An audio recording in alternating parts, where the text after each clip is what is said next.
우리가 어제는 특히 요한복음 13장 말씀을 통해서 베드로의 삶에 있었던 중요한 경험을 봤죠. 그건 베드로에게만 일어나는 것은 아니었습니다.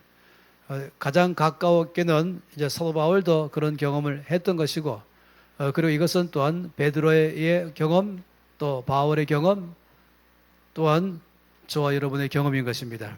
우리 힘으로, 우리의 능력으로 뭐를 해보고자 할 때는 뜻대로 되지가 않는 것입니다.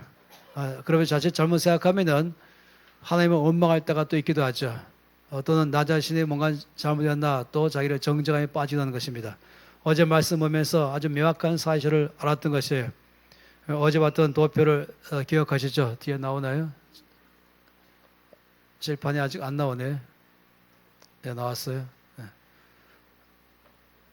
아직까지 초점이 잘 안 맞지? 조명 때문에. 그래도 저게 조명이 없는 편이에요.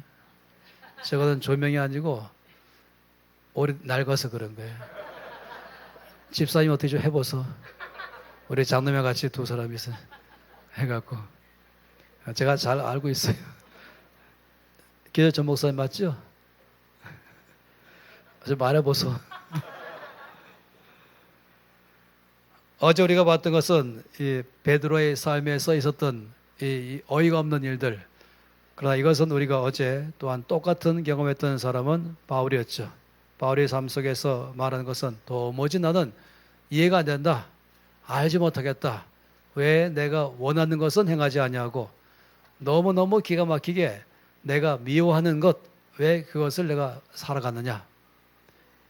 사실 그것은 좀 혼란에 빠지거든요. 그런데 그걸 몰랐다 그러면 상당히 어려운데 그걸 알았다 그럴 때는 은혜가 있기 시작합니다. 그 아는 것은 무엇입니까? 난 돌배나무다. 그러면서 참배 열매를 맺기를 바랬던 그것, 그 가능성 0%. 그런데 마치 내 속에는 가능성이 무한한 줄 알고 내가 조금만 개선하면, 조금만 결심만 더 잘하면 그러면 뭔가 될 것이다 하는 것이에요. 제가 예수 믿는 것, 거듭나는 삶을 살아가는 것, 여기에 관해서 가장 아주 적나라하게 표현한 그 표현을 참 좋아합니다. 이렇게 말해요. 어느 한 사람이 나는 예수를 믿고 사는 삶에 대해서 이렇게 생각했습니다. 그동안에 나이 살던 모든 낡은 집들, 지붕도 뜯어 고치고 또 문짝도 다시 새로 달고 바닥도 울퉁불퉁하니까 다 드러내고 새로 바닥을 쫙 깔고 벽도 새로 또 벽지를 칠하고 이렇게 해서 모든 것을 다 다시 한번 새롭게 단장한 다음에 야, 이만하면 참 보기 좋다 그랬더니 아니 어느 날 우리 주께서 일개 중대의 목수팀을 데리고 와서는 겨우겨우 돈 들여 고쳐놓은 이 집에서 나보고 나오라 가시더니 그 집을 몽땅 다 부셔버렸어. 지붕도 다 걷어내고 기둥도 벽도 다 허물고 바닥을 싹 드러내더니 주께서 갖고 오신 가장 멋있는 목재와 가장 좋은 재료로 다시 싹 다 궁궐을 지으시더니 주께서 거기에 왕으로 자정하시고 나를 초청해서 왕자처럼 공주처럼 그 자녀처럼 나를 그 안에서 살게 하셨다.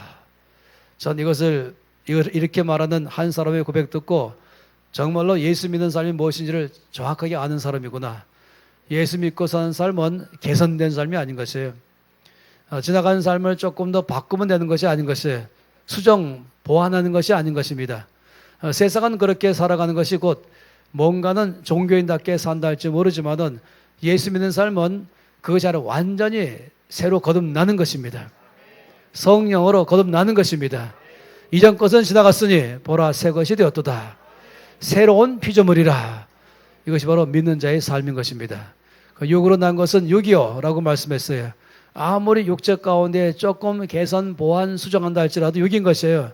성령으로 난 것은 영이니 라고 말씀하시면서 성령에 의해서 완벽하게 새롭게 되는 것, 이것을 바로 믿는 자의 삶이라고 말씀했습니다. 물론 저는 이 성령 세미나 때 그 말씀을 지금 강의하지는 않겠어요. 이것은 우리가 일반적으로 알고 있다, 또 믿고 있다, 또 거기에 대해서 충분히 이해하고 있다라고 제가 전제를 하고 싶습니다. 이 소년 세미나는 그 다음 단계를 지금 말하는 것입니다. 다시 말하면 그런 삶으로 살아가면서 주를 사랑하고 받은 은혜가 크고 그래서 감격하고 감사하고 헌신되고 열정을 가지고 주를 더 잘 섬기려고 애를 쓰는데 그래서 주일학교 교사도 하기도 하고 또 성가 대원도 되기도 하고 또 주방에 봉사를 땀 흘려가면서 봉사하기도 하고 안내를 보기도 하고 뭐 여러 가지를 다 하면서 애를 쓰고 수고하기도 하고 또 직장에서도 믿는 자의 삶을 살아가고 가정에서도 또 살아가고 이 교회 공동체 안에서도 성도의 한 명으로서 또 살아가는데 참 어이가 없게도 매일매일마다 잠자기 전에 생각해 보면은 내가 원하는 대로는 행하지 아니하고 어째 내가 미워하는 것만 또 행했는가. 그래서 내일은 다시금 또 내가 원하는 바의 삶을 살아버리라. 이렇게 하면서 애를 쓰는 거죠. 교회 안에서 봉사할 때 가정에서 믿는 자의 삶으로 남편이나 아내나 부모나 자녀나 형제와 이런 입장에서 부모를 대할 때 자녀를 대할 때 배우자를 대할 때 형제를 대할 때도 나름대로 나는 믿는 자답게 새로운 피조물답게 열심히 예수님을 잘 보이면서 살아가리라 해도 자꾸만 조금만 하면은 또 혈기가 나오고 이런 일들이 발생할 때마다 사실 실망할 때가 많잖아요. 처음에는 다 그렇거니 하다가 점점 예수를 더 알아가면 알아갈수록 이런 것은 아닌데 왜 내가 원하는 삶은 살지 않을까? 이런 걸 말한 것이에요. 그러다가 이제 정말로 어제 오후에 제가 아주 간절하게 성령으로 말미암아 한 가지 여러분에 대한 것은 뭐냐면 계시가 임하는 것이었어요. 이건 계시가 임해야 되는 것입니다. 바로 7장 18절 말씀이 그 계시에 대한 얘기잖아요. 이제 내가 한 가지 알았습니다. 그것은 내 속에 선을 행하기를 원하지만은 선을 행할 능력이 없다는 사실. 그래서 이것을 갖다가 저는 여러분에게 돌배나무로 비유해서 말하는 것은 절대로 과장된 게 아닌 것입니다. 내 속에 선을 행하고 싶어하는 마음은 간절하지만은 선을 행할 능력이 내 안에서 0%다라는 이 어마어마한 사실에 대해서 알 때에 이거는 마치 돌배나무에서 참배를 맺으려고 모든 방법과 수단을 다 쓰는 것과 똑같은 것이다. 그런데 거기서는 정말로 원하는 참배는 열리지 않고 내가 미워하는 돌배만 더 열렸다. 이런 것을 보는 것이죠. 그래서 이것을 갖다가 이제 아는 것이에요. 내 능력, 그리고 내 지혜, 그리고 내 힘으로 주를 섬기면 안 된다. 이것으로 가정에서 믿는 자의 삶을 살려고 해도 안 된다. 혹시 여러분들이 만일에 내 힘과 내 능력으로 교회에서 주일학교 교사를 했다면 실패하는 것이에요. 그냥 아이들에게 변화는 되지 않으면서 지낼 수가 참 있는 것이죠. 아니면은 가정 안에서나 또 직장 안에서나 이 세상에 살아가면서도 마찬가지인 것입니다. 그런데 정말로 깊이 알기를 바라는 것은 어제 오후 시간에 딱 한 가지, 그것은 정말로 이 놀라운 사실을 알고 난 다음에 내 속에 선을 행할 마음이 간절해도 선을 행할 능력이 0%다라는 것을 알았을 때에 이때 나오는 이 절박함에 대해서 어제 우리가 봤잖아요. 어호라 하면서 뭐라고 말했습니까? 누가 나를 이 사망의 몸에서 건져내랴. 이것은 굉장히 중요하다. 이 병든 몸, 이 부족한 몸, 이 약한 몸, 이것이 아니라 사망의 몸, 이것을 나 자신의 상태를 그 정도 상태인 줄로 알 때에 가서야 비로소 이제 항복하고 손을 바짝 들고 이제 도움을 청하는 것이, 도와주세요. 내 힘으로 안 돼요. 내 내부의 힘으로 해보려고 애를 쓰고 애써봤지만 불가능해요.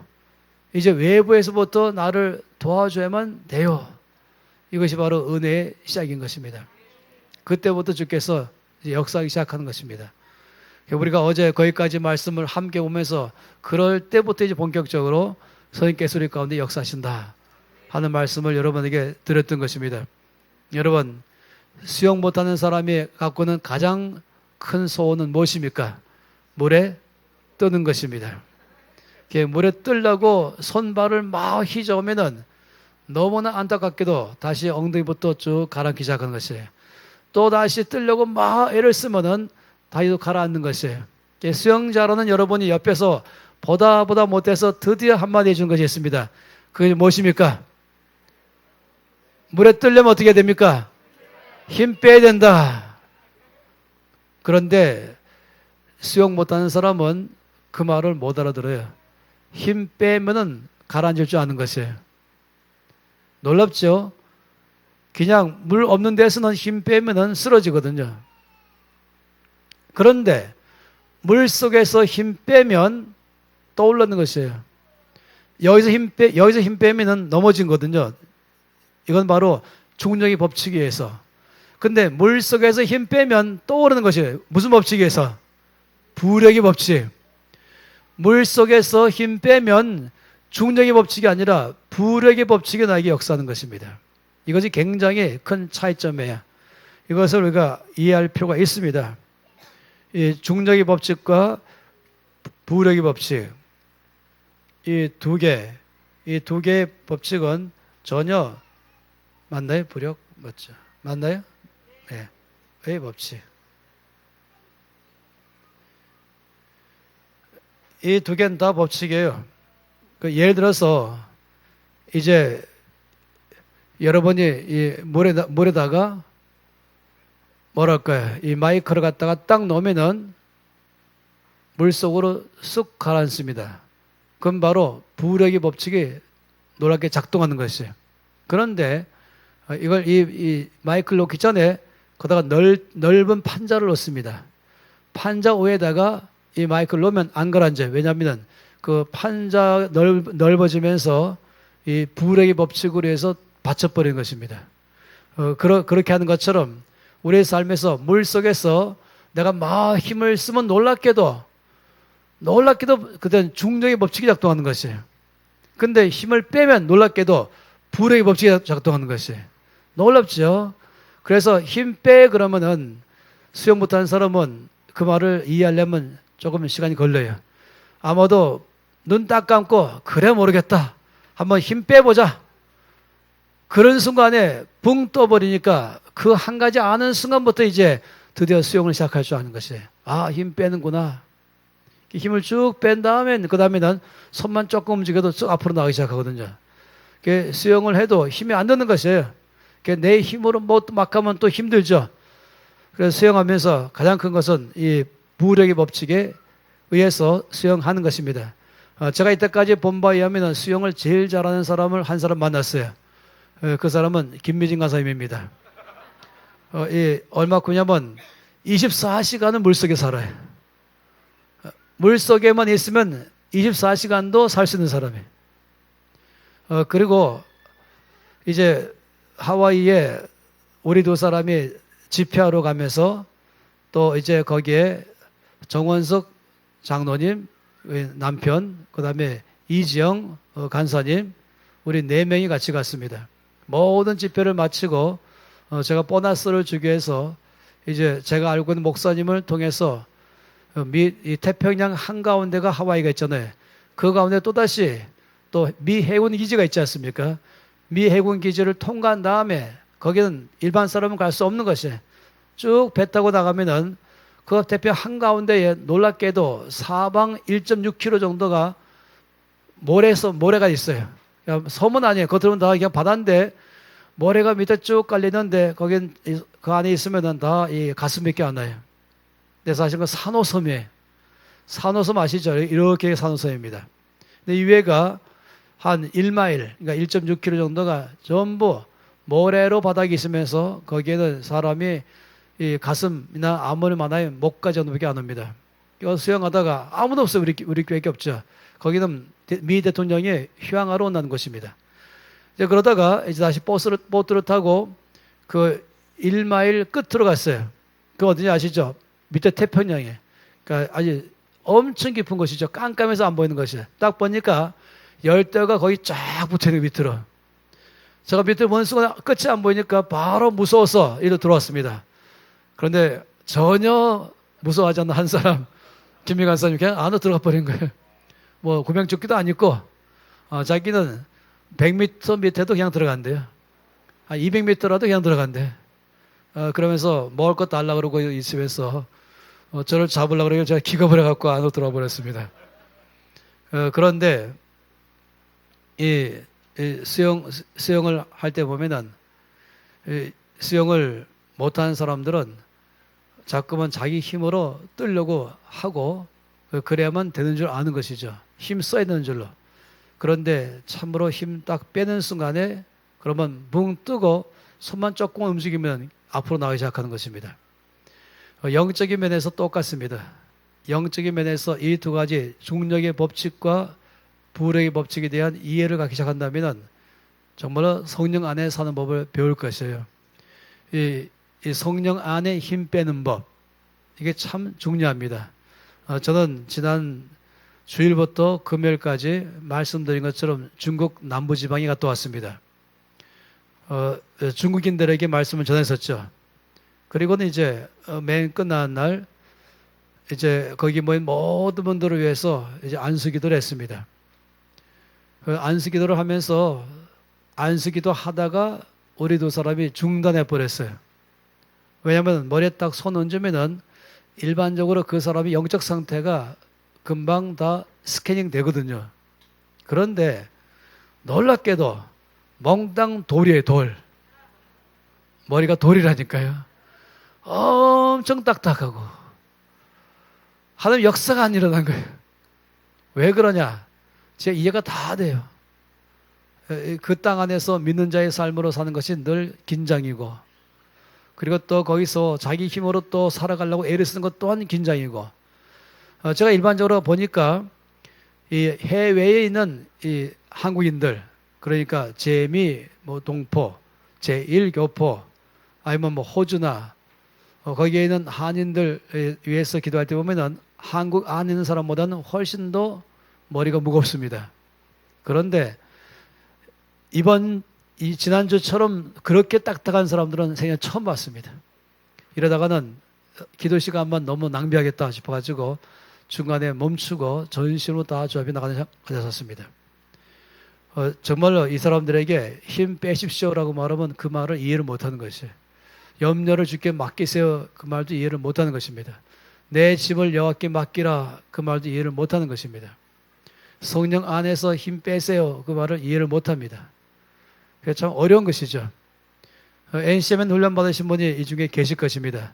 그러니까 엊그저께도 이제 체리스쿨 제 2주차로 했지 않습니까?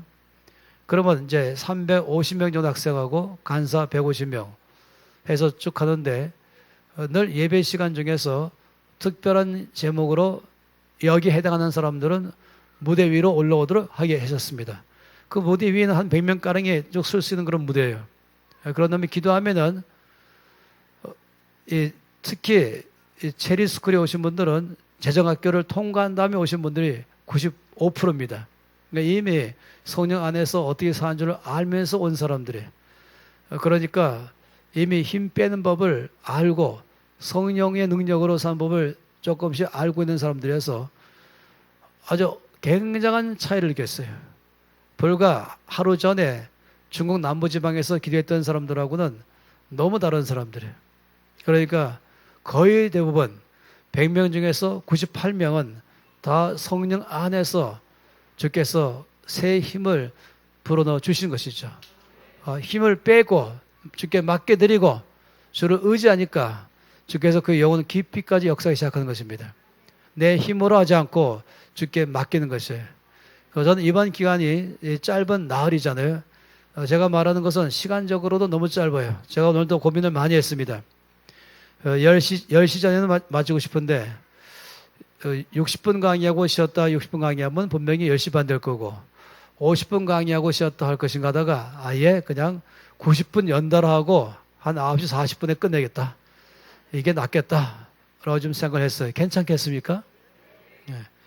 혹시 모르면 50분까지 모르지만은 아니면 9시 30분까지든지 그렇지만은 쭉 이어서 한 번에 할 것인데 보통은 이제 NCMN 안에서 성령 축제라고 보통 부르죠. 성령 축제 세미나가 아니고 할 때는 이 90분 강의를 하루에 4번씩 해서 이틀이면은 8번, 그리고 3일째는 2번, 10번의 90분 강의를 하고 마지막에 2시간 이제 기도하는 시간 갖고 있습니다.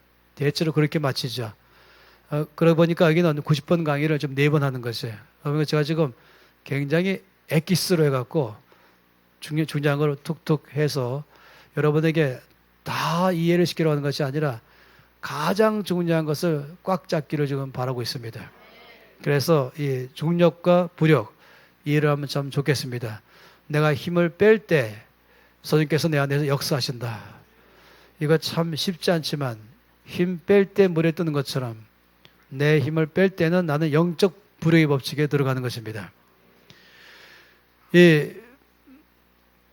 여러분이 뉴턴을 아실 것입니다.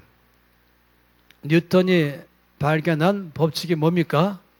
바로 중력의 법칙이죠. 만유인력의 법칙 또는 뉴턴의 법 또는 중력인 것이죠. 왜냐하면 사과나무 아래에 있다가 사과가 나무에서 꼭지에 딱 떨어지는데 떨어지는 사과가 어떤 사과는 위로 올라가고 어떤 사과는 옆으로 날아가고 어떤 사과는 45도로 또 떨어지고 뭐 이러면 참 좋겠는데 한결같이 꼭지에서 떨어지는 순간은 다 땅으로 떨어진다. 예외가 없다. 왜 그럴까? 이것을 질문하기 시작했죠. 왜 사과가 꼭지에 떨어지면은 한결같이 땅으로 떨어질까? 이것을 보면서 알게 된 사실이 지구 중심에 강한 힘이 있어가지고 모든 것을 당기고 있다. 그래서 이것이 만유인력의 법칙이죠. 이것은 정말로 문명 개혁을 일으켰어요. 왜냐하면 그렇지 않았을 때는 지구는 접시다 생각했거든요. 그냥 지구는 편편한 접시다. 이러면 이제 멀리도 못 가요. 바다 가다가 끝에 어딘가는 이제 우주로 떨어질 것이다. 근데 지구는 둥글다라고 누가 말할 때 미쳤다 그랬어요. 그건 말도 안 된다. 둥글면은 그러면 다 우주로 떨어나가지 않냐? 다 서 있는 줄 알았는데. 근데 어떻게 둥근 가운데 다 섰는가? 근데 이 중력의 법칙은 그걸 통하게 하는 것이죠. 이 중간에 끌기 때문에 이 지구 위에 있던 지구 아래든 다 서 있는 것이에요. 모두가 다. 그 가운데 힘을 끄는 것이죠. 이 굉장한 법칙을 이제 알게 됐습니다. 그래서 이것은 이제 예외가 없었었죠. 근데 어느 날 뉴턴이 또 다른 관찰을 해봤습니다. 그건 뭐냐면은 새 2마리가 공중을 날아가는데 땅에 떨어지지 않는 것이에요. 그래서 가능성이 뭐가 있을까? 첫 번째 가능성, 내 눈에 안 보이는 투명줄이 있어가지고 이 새가 다 뭔가 매달려 있을 것이다. 그래 안 떨어지지. 그 가능성은 불가능하다. 라고 판정 내렸어요. 그럼 두 번째 가능성, 혹시 내가 알고 있던 이 중력의 법칙이 작동하지 않는 그런 지역들이 있을까? 그래 거기만 골라서 새가 날아간다. 이 가능성도 없다. 이 전체가 다 이게 대기권 다 공중에 공기가 꽉 차는 것처럼 만유인력의 법칙은 다 통하고 있다. 이 대기권 안에서 말입니다. 그래서 이것도 어렵다. 그런데 왜 안 떨어질까? 그래서 자세히 알아보기 위해서 성능 좋은 망원경으로 자세하게 살폈습니다. 그랬더니 드디어 알았다. 바로 날개구나.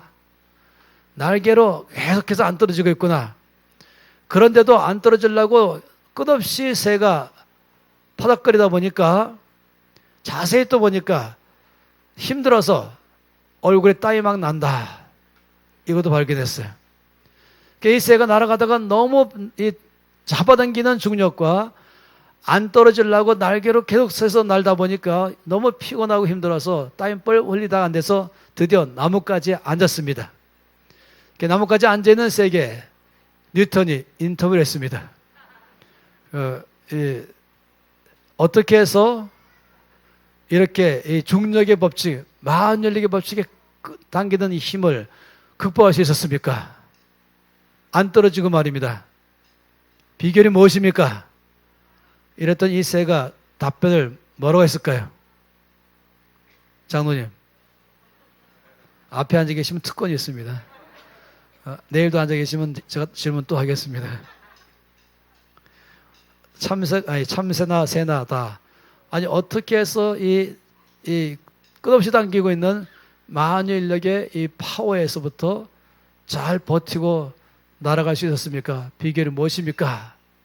라고 질문했더니 새가 답변하기를, 장로님 아는 대로 한번 얘기해 보세요. 힘 빼고 바람에 의지해서 날았다고 했나요? 힘 빼고 바람을 의해서 날아갔다. 동감입니까? 아닙니까? 제가 전 목사님한테는 가고 싶었는데 조금 참고, 이 앞에 아주 경건한 두 자매 앉아 계시지만은 제가 답변을 드릴게요. 새가 이렇게 말했어요. 그런 법칙도 있나요? 그런 법도 있었나요? 그런 힘도 있었나요?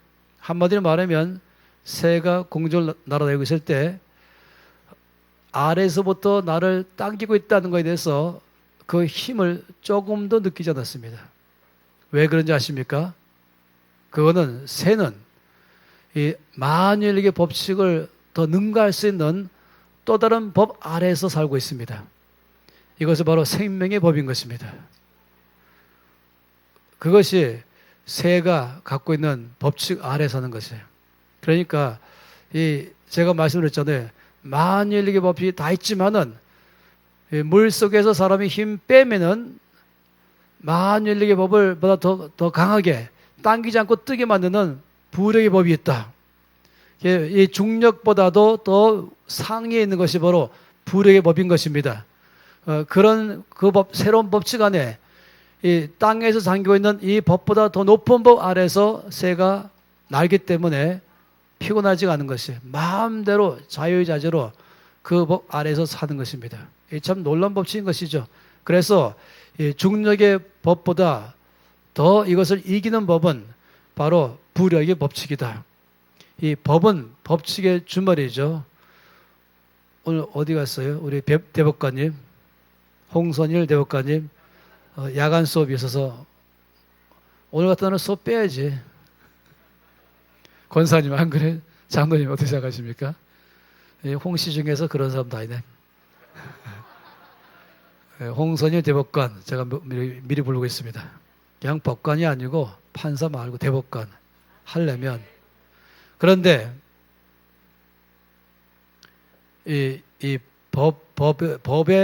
법은 법칙의 준말입니다. 그러니까 법이란 말은 뭡니까? 법이란 말은 반복될 때의 법이라고 말해요. 지금은 이렇게 제멋대로 막 한다. 이러면 이제 법이 없다 이렇게 말하잖아요. 법이란 것은 규칙이 있는 것입니다. 일정하게 움직이는 것입니다.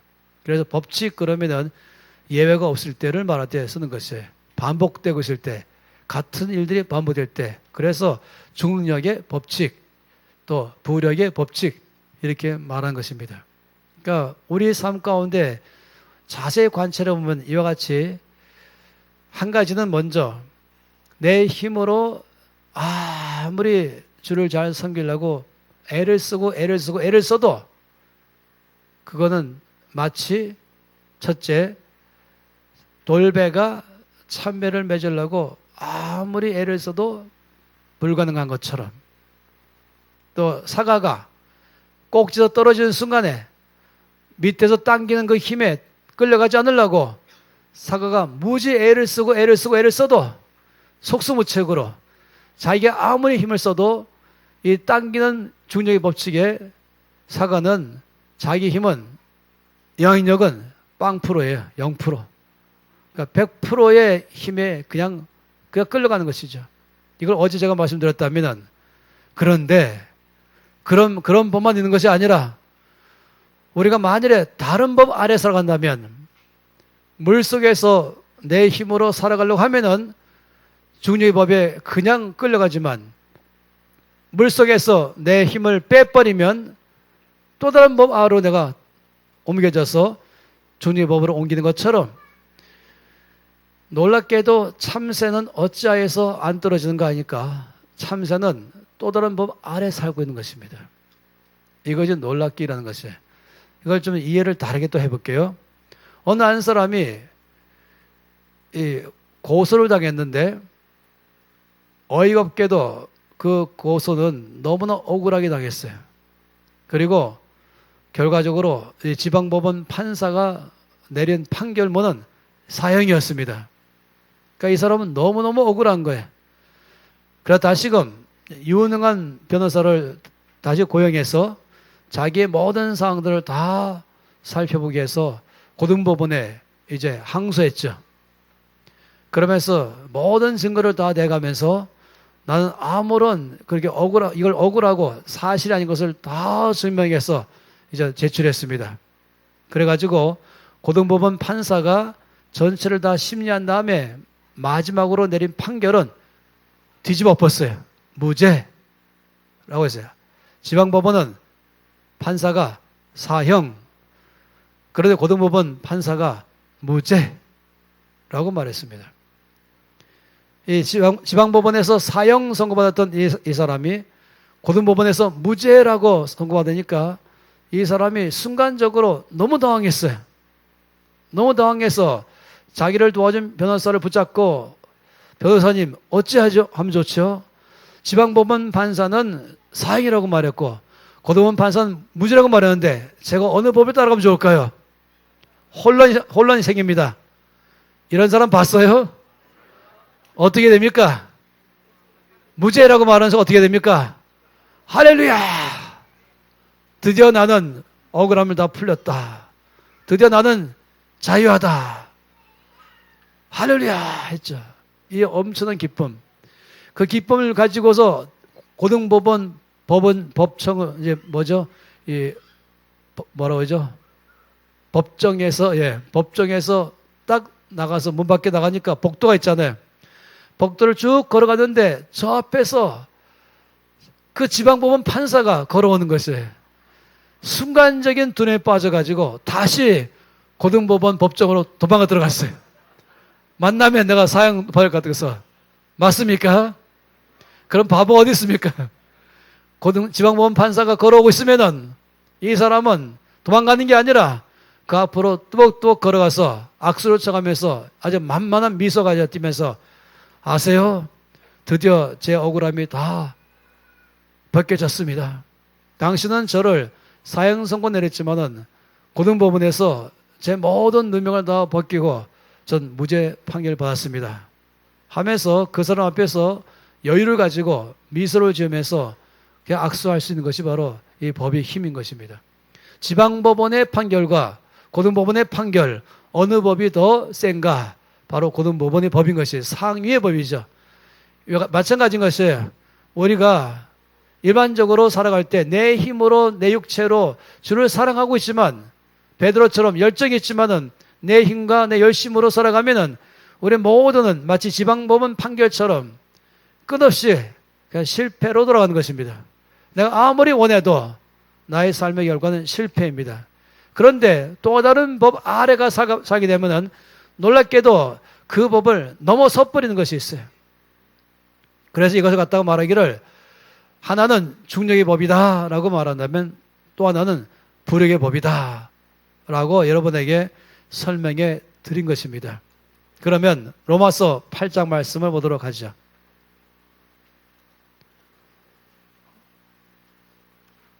로마서 8장입니다. 8장 1절과 2절.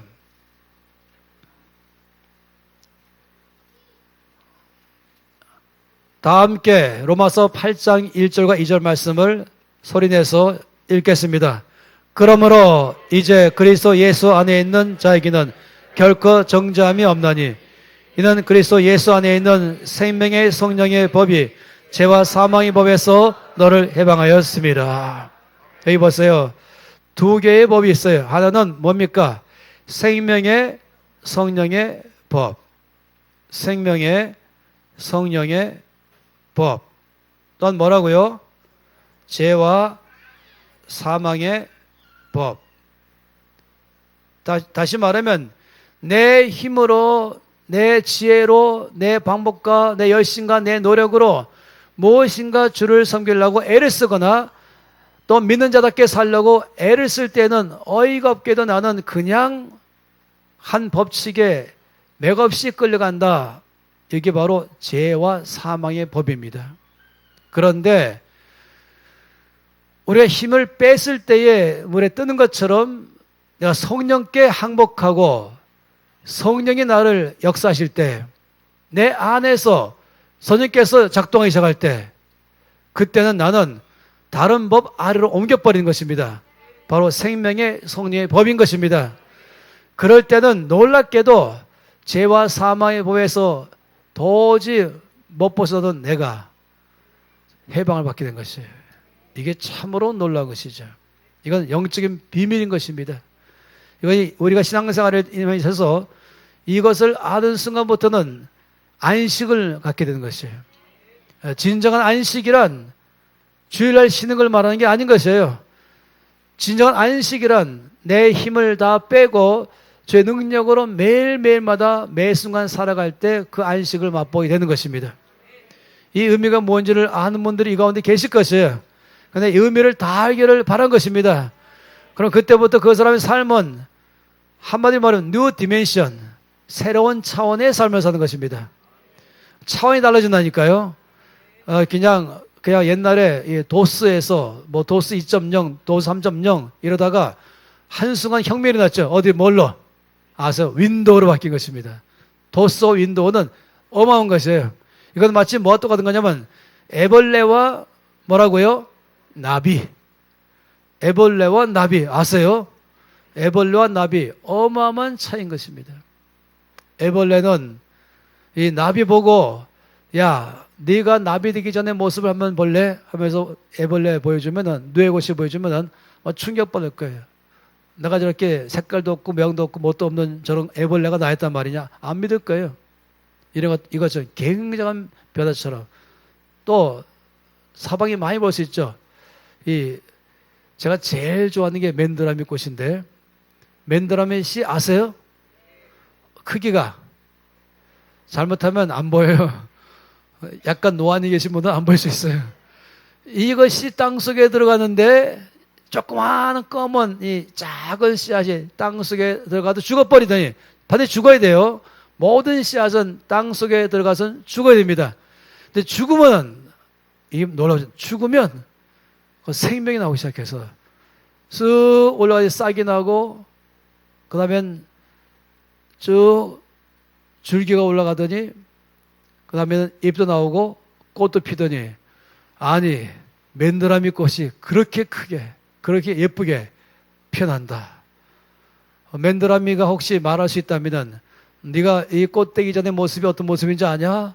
하면서 새까맣고 조그만 씨앗 보여준다면 안 믿을 거예요. 내가 저렇게 볼품없던 모습이 나란 말인가? 놀랍죠? 주께서는 이 생명의 법칙이 바로 그런 것이에요. 내가 죽을 때 나의 자아가 죽을 때 내 개인의 힘이 죽을 때에 다시 말하면 우리는 이것을 갖다가 여기 말하는 주 앞에 다 내려놓을 때에 그리고 나를 항복할 때에 그리고 성령께 나를 맡기고 성령님 저를 다스려 주시옵소서. 내 힘으로 다 하는 것 내려놓겠습니다. 난 성령의 능력으로만 살 수 있습니다. 성령님을 환영합니다. 그럴 때 성령께 나에게 임재하기 시작하니까 놀랍게도 그 사람의 삶은 마치 씨앗에서 놀라운 꽃으로 된 것처럼 이 애벌레가 너무 아름다운 나비가 된 것처럼 이 죽은 자의 법에서 불의 법으로 옮긴 것처럼 죄와 사망의 법에서 생명의 성령의 법으로 옮겨졌다. 이것은 어디서 출발하냐?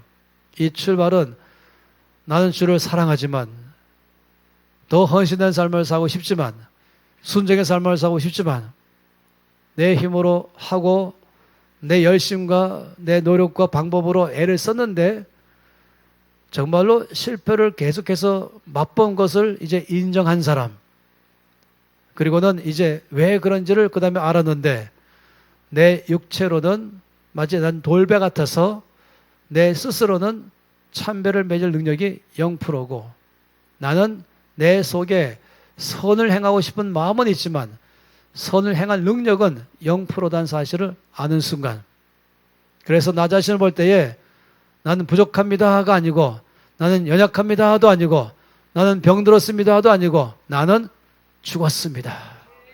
나는 사망의 몸입니다. 이 정도 돼야 절망에 들어가는 것이에요. 절망에 들어가야 그 다음에 기도가 바뀌는 것이에요. 주여 하기 시작하죠. 어제 전 목사님이 물속에 빠진 베드로가 어떻게 하는가를 잘 보여줬잖아요. 이거는 뭐 절박한 거예요. 지금 생사가 오락가락하는 것인데 이때는 지금 온 힘을 다해야 되는 것입니다. 그러면 놀랍게도 바로 7장 사건은 뭐냐면은 내 힘, 내 능력으로 살 때 실패를 철저히 맛보고, 그래서 7장 맨 마지막에 가서 나는 곤고한자로다. 아주 절망적 비탄에 빠져서 결과적으로 자기에 대한 소망이 다 끊어지고 드디어 바깥으로 손 뻗치고 도와주세요. 누가 나를 이 사망의 몸에서 건져내랴. 내가 아니라 나는 불가능하니까 누가 하며 나간 사람. 이 정도가 될 때에 그때 등장하셔서 나를 새로운 차원으로 옮기시는 분이 바로 성령님이십니다. 이게 바로 8장 1절인 것이에요. 7장에서의 이 아주 절박함 속에서 들어간 사람이 그러니까 아주 간절히 구할 때 8장의 사건은 8장은 성령작인 것입니다. 이것이 우리가 말씀의 놀라운 점인 것이죠. 저는 여러분에게 말씀드리고 싶은 것이 있어요. 주께로 갈 때까지 평생 절박하게 사셔야 됩니다. 제가 가끔 이런 말 합니다. 새벽기도 나오다가 안 나오는 분들 보고 있으면은 제가 이렇게 말합니다. 요즘 형편이 좀 나아지셨나 봅니다. 요즘 좀 살만하신가 보죠. 숨 좀 쉬고 계신가 봅니다. 그러다가 안 나오던 사람이 갑자기 어느 날 딱 나오면은 반대로 또 뭔 큰일이 또 일어난 건 아닌가. 그러니까 제발 내 심장 좀 두근거리지 말고 평소에 잘 놓으시라고. 저는요, 어제 잠깐 지나가는 말로 했지만 제가 앉을 때 맨 앞에 앉기를 좋아해요. 왜냐? 제 절박한 마음의 표현이거든요. 맨 앞에, 맨 앞에가 은혜가 있는 자리는 아니에요. 자리는 어디나 마찬가지지만 그래도 나에게 마음의 자세가 있죠. 어떤 사람은 뒤에서 그냥 뒷좀 딱 찍어 어디에 은혜 좀 줘봐라. 내가 버텨보겠다. 이런 사람 있잖아요. 그런 사람 한마디 말하면 기대감도 없고 간절함도 없고 가급함도 없고 목사님이 한번 나오라 하시니 그 한번 목사님 봐서 나가봐 주지 뭐 이런 거. 제 집회 가면은 집회 끝나면 이제 광고 시간이 있잖아요. 한 번은 달라스에 있는 제일 큰 이 달라스 중앙 감리교회인가요? 그 집회 하는 첫날 밤 집회 무지 많이 왔어요. 다 끝났더니 목사님 나오셔서 뭔 광고하냐? 여러분 바쁘신 와중에도 이 집회에 나와주시니 참으로 감사합니다. 제가 도저히 안 돼서 나왔어요. 앞으로. 목사님 광고 이렇게 하면 안 됩니다. 어째 광고를 그렇게 하십니까? 그러니까 성도들이 그래 한번 내가 나가봐 주지 뭐 이런 식으로. 그게 아니라 감사는 목사님이 할 것이 아니라 온 성도가 목사님에게 감사해야 되죠. 목사님이 이 중요한 집회를 열어주시니 감사합니다. 제가 모든 일을 다 제치고 미리부터 계획을 다 세우고 어제 광고한 게 아니잖아요. 또 지난주 광고도 아니잖아요. 이 집회를 위해서 이미 준비하기 위해서 몇 달 전에 여러 광고했을 거예요. 제가 믿기로는 말입니다. 그래서 왜냐? 휴가를 그때 맞추려고 아니면 미리 다 그 전까지 열심히 일해가지고 이제 내 직원들이 내 주변의 동료들이 손해보지 않도록 만든 다음에 내가 특별히 어느 날 월, 화, 수는 조금 딴 때보다 1시간 일찍 가는 것을 봐줄 수 있도록 하기 위해서는 딴 때보다 더 열심히 일해가지고 주변의 사람들이 그래 가라라고 말할 만큼 인정받고 그렇게 와야 되죠. 하나님께서 은혜 줄 자 따로 있다니까요. 그래야 은혜 받습니다. 저는 제 안에서 가장 언제가 저주받은 날이냐? 내 속에 갈급함이 없을 때, 내 속에 간절함이 없을 때, 그냥 내 힘으로 살 수 있구나 할 때, 이때가 저주인 것이에요. 팔복의 일복이 무엇입니까? 심령이 가난한 자, 복이 있나니 천국이 저희 것이며, 갈급한 심령의 소유자, 늘 목마름으로 가는 사람. 이것이 제가 저 앞에 늘 원하는 거예요. 아버지, 제가 평생 살아가면서 항상 갈급하게 해주시옵소서. 항상 간절하게 해주시옵소서. 저 앞에 기도할 때도 저 이 속 깊은 데서 나오는 기도, 주님밖에 없습니다. 이것이 매일마다 이어져 가야 무릎 꿇게 되고, 그리고 말씀 볼 때도 그냥 정말 이 허겁지겁 음식 먹는 배고픈 사람처럼 말입니다. 늘 주 앞에 그런 심정으로 나가는 것, 이것이 복인 것이죠. 정말로 저는 그런 삶으로 늘 살기를 바란 것입니다. 이번 집회가 이런 일에 여러분이 재정비하는 시간들, 아주 어떤 사람은 조금 정비를 새롭게 하는 사람도 안 될 경우는 어떻게 하는지 아시죠? 리세팅하는 시간. 다시 껐다 켜는 시간인 것이. 해도 안 될 때는 리세팅 시켜야 되고, 해보니까 조금 문제 있을 때는 보통 이제 우리가 휠 밸런스 맞춘다. 리얼라이먼트로 말하죠. 가다 보면은 차가 어느쯤 가면 자꾸 이게 나사가 풀리니까 조금 속도 내보면 약간 흔들린다. 이건 왜냐면 당연한 거예요. 시간 지나가면은. 그럼 다시 또 공장 가서 휠 밸런스를 딱 맞춰야 120km, 110km, 100km 가도 조금 더 한 네 바퀴가 한 방향으로 쫙 갈 때, 그래서 우리가 가면은 휠 얼라이먼트, 휠 밸런스, 그래서 리얼라이먼트 해서 또 우리가 이것은 악기로 말하면 뭐라고요? 튜닝이라고 말하죠. 이 피아노 같은 경우도 다시금 조율하고 다시금 풀어지니까 정확하게 음이라는 것은 0.001도의 차이도 없잖아요. 그죠? 음악을 잘하는 사람과 음악과 수학은 똑같아. 음악, 수학, 과학은 다 똑같아. 거기는 100만분의 1이 틀려도 틀린 거예요. 그걸 봐주면 안 되죠. 100만분의 1도가 틀리면 이제 우주선 쏘았는데 모든 거 맞췄는데 100만분의 1의 각도가 틀렸어요. 이러면 이제 처음에는 제대로 가는 것을 보이지만은 서서히 해서 나중에 우주에 탈출해갖고 미화되죠. 그러니 우리는 정기적으로 그런 시간들이 필요합니다. 저는 어느 한 교회를 요즘 돕고 있는데 10주에 한 번씩 리얼라이먼트를 하고 있습니다. 10주 한 번은 오후 시간에 아무것도 안 하고 멍땅 돗자리 깔고, 제가 보니까 한 3개월에 한 번씩은 튜닝이 필요한 것 같아요. 그래서 11주차에는 멍땅 전심을 나가면서 나사가 풀렸으면 조이고, 다시 느슨해지면 또 조이고, 그러면서 내 안에서 자꾸 왜냐면 우리 일단 세상은요, 만만치 않거든요. 나도 모르는 사이에 자꾸 세상에서 나를 갖다가 느슨하게 만들어버린 것이에요. 또 나가고, 또 나가면서 항상 깨어있고, 항상 갈급하고, 목말라 있고, 그런 사람이 뭐라고 해요? 복이 있다 그랬습니다. 돈이 많은 사람 복이 아니라, 건강도 복이고 다 복이지만 가장 큰 복은 가난한 심령의 소유자. 이게 최고의 복인 것입니다. 저는 대통령이라 할지라도 만약 갈급한 마음이 있다면 복이고, 황금미원이라도 복이고, 대통령이라 할지라도 주를 찾지 않으면 그건 저주이죠. 자기 힘으로 살아가기 때문에 진정한 기쁨도 모르는 것이죠. 그러니 여러분, 이번 주간은 저 여러분에게 미리 이 말씀의 핵심을 가지고 아예 꽉 잡아서 여러분 흔들지 않기를 바라서 말씀드리는 것입니다. 여러분이 그런 입장에서 앞으로 로마서 7장과 8장 읽어보시면 새롭게 눈이 떠질 거예요. 아, 7장 전체가 바로 그 문제고 8장은 바로 그런 것이구나. 여러분 8장 3절에서 11절까지만 보더라도 그런 것이에요. 한번 로마서 8장 1절 2절 말씀 봤잖아요. 그런 입장에서 이제 3절부터 11절까지 말씀은 왜 이 말씀하셨는지 이해가 될 겁니다. 읽겠습니다. 율법이 육신으로 말미암아 연약하여 할 수 없는 그것을 하나님은 하시나니 그 죄로 말미암아 자기 아들을 죄 있는 육신의 모양으로 보내어 육신의 죄를 정하사 육신을 따르지 않고 그 영을 따라 행하려는 우리에게 율법의 요구가 이루어지게 하려 하심이니라. 육신을 따르는 자는 육신의 일을, 영을 따르는 자는 영의 일을 생각하나니 육신의 생각은 사망이요 영의 생각은 생명과 평안이니라.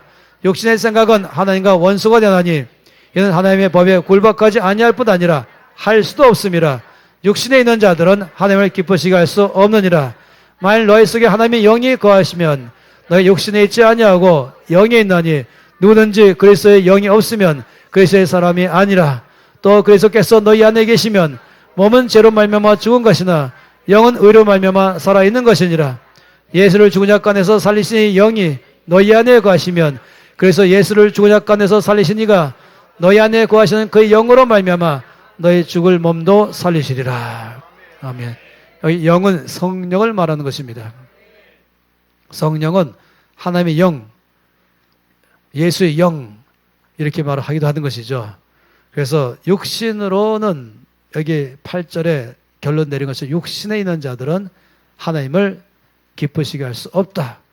7절 말씀에 뭐라 했습니까? 육신의 생각, 육신의 일들은 하나님과 원수되나니 이는 하나님의 법에 굴복하지 아니할 뿐 아니라 굴복할 수도 없다. 육신에 있는 자들은 하나님을 기쁘게 할 수 없다. 어떻게 가능한가? 성령으로 말하는 것이에요. 그래서 예수를 11절에 죽은 자 가운데서 살리시니 영, 성령께서 너희 안에 거하시면 그래서 예수를 죽은 자 가운데 살리시니가 너희 안에 거하시는 그의 영, 성령으로 말미암아 너희 죽을 몸도 살리시리라. 그래서 성령으로 행하라 라고 말씀을 하는 것입니다. 갈라디아서 5장 말씀도 보겠습니다.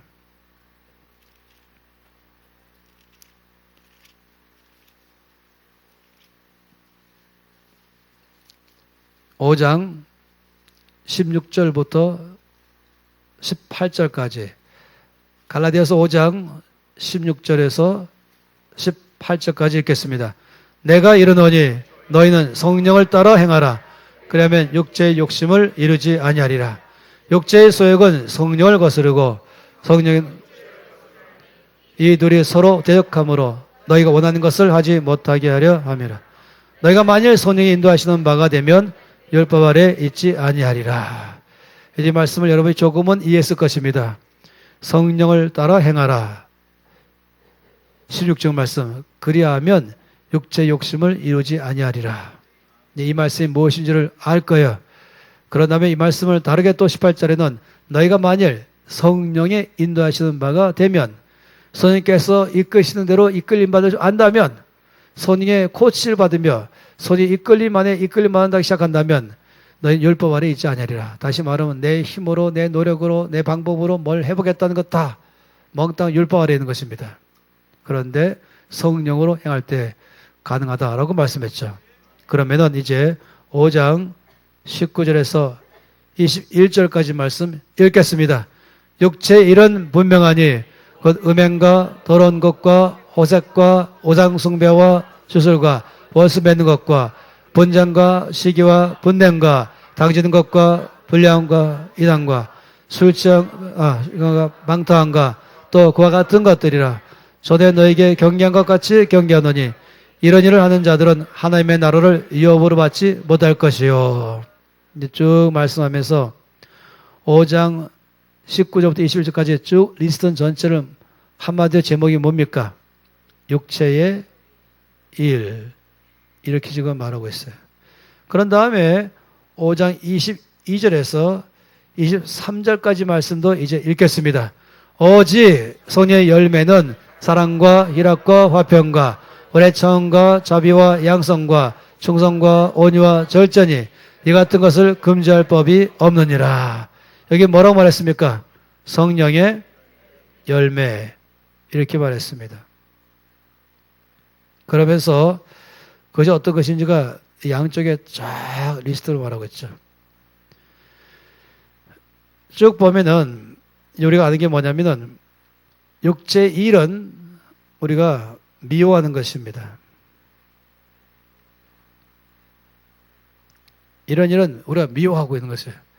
그리고 그 열매는 우리가 원하는 것입니다. 자, 전 여러분에게 아주 중요한 말씀을 지금 드리고 있는 것이에요. 제가 쓸 수 있는 대한민국 언어를 다 총동원해서 여러분들이 알기 쉽도록 지금 이 말씀을 하고 있습니다. 자, 왼쪽에 있는 이 육체 일의 리스트가 쭉 있어요. 이 좌우 다 뭐든지 쉽게 이해하려면 세 가지를 하나씩 묶으면 딱 떨어집니다. 다시 말하면 육체 일 할 때 세 가지, 음행과 더러운 것과 호색과, 이게 한 영역이에요. 이것은 바로 이 성적인 영역에서 잘못 사용하는 것, misuse, 이 성을 남용하는 것. 성은 아름다운 것이거든요. 성을 남용할 때에 대한 모든 것을 세 가지로 음행과 더러운 것과 호색과, 그 다음에 다시 우상숭배와 주술과 원수 맺는 것, 그 다음에 분쟁과 시기와 분냉과 당짓는 것과 분열함과 이단과 투기와 술취함과 방탕함, 이 영역들, 이 모든 것 다를 한마디로 말해서 육체의 일이다 라고 말하고, 성의 열매는 9가지도 3개씩 묶을 수 있죠. 사랑과 희락과 화평과 오래 참음과 자비와 양성과 충성과 온유와 절제 되어 있습니다. 이건 우리가 이렇게 살기를 원하는 것, 한쪽 우리가 미워하는 것. 그래서 다시 질문해 볼게요. 우리 모두는 한마디로 말하면 이건 X고 이건 O, 이건 X고 이건 O입니다. 그래서 우리가 이 오른쪽에 있는 것을 위해서, 이 오른쪽 이것이죠, 살아가려고 무죄를 써요. 이 오른쪽에 있는 9가지가 내 안에서 있게 되려고 무죄를 씁니다. 맞습니까? 무죄를 쓰면 될 겁니다. 맞습니까? 감사합니다. 이 9가지가 우리가 원하는 것이어서 그렇게 살아가려고 무죄를 쓰면은, 무죄를 쓴단 말이 뭐예요? 예, 성경 말씀 용어로 말하면 뭡니까? 육체의, 그게 육체 일인 것이에요. 이 오른쪽에 있는 9가지를 내 삶에서 살아가려고 내가 무죄를 쓴다면 이게 바로 육체의 일. 아세요? 이게 일반적으로 살았다니까요. 여러분 중에서 상당히 많은 사람들이. 그러면 나 열심히 오른쪽에 있는 삶을 살려고 애쓰고 노력하고 수고하면은 열심히 일하는데 결과적으로는 언제나 여기에 나오는 거예요. 왜냐? 육체 일이니까. 그 오른쪽 일 메시를 어떻게 해야 되는 것입니까? 오른쪽 일 메시려면은 오직 성령의 열매인 것입니다.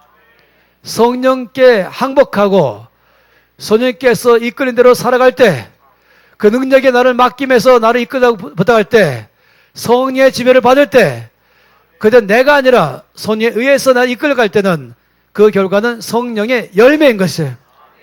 이게 다르다니까요.